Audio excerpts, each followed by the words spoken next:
All right, here we go, guys. Week number 2, Cfw Open workout 26.2 here. So we got an AMRAP 12. We're going to start with 18 backwards single skips to start, 9 calories on the rower, 3 wall walks, and then 1 max unbroken L-sit hold. And the score is actually going to be the total number of L-sit seconds that you accumulate by the end of this workout. So basically, once you're done this, once you stop your hold, you're going to go back to the top. Again, the skips, rowing, wall walks, and then the L-sit hold again to get your second attempt on the L-sit. So the more rounds you go through this, the more L-sit seconds you can accumulate. This workout's going to be all scored based on that L-sit hold.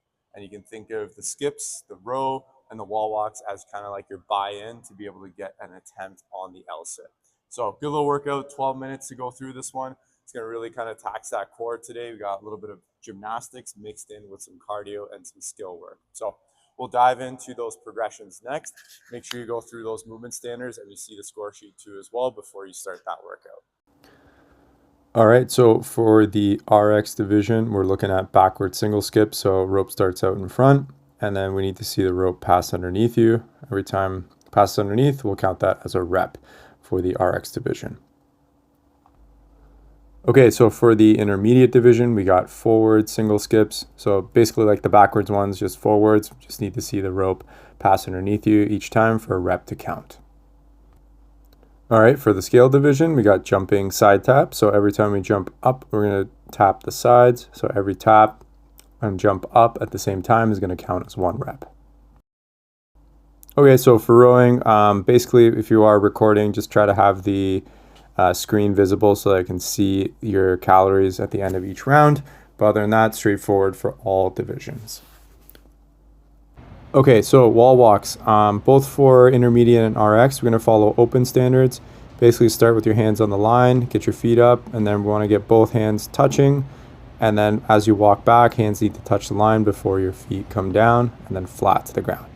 All right, so for the intermediate division, you're going to put your hands in front of the line, step your feet up, and then walk your hands past that line, then walk in front, and then we're going to come back down to a push-up position.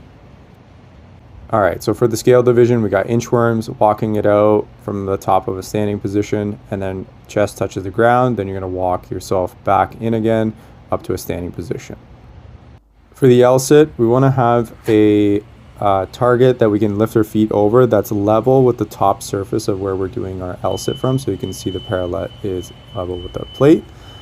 And then for the L-sit itself, for the RX division, we want it to look like this, so our feet are above that target and trying to hold that. Once our feet touch that target or the butt touches the ground, the rep stops, so stop the timer at that point.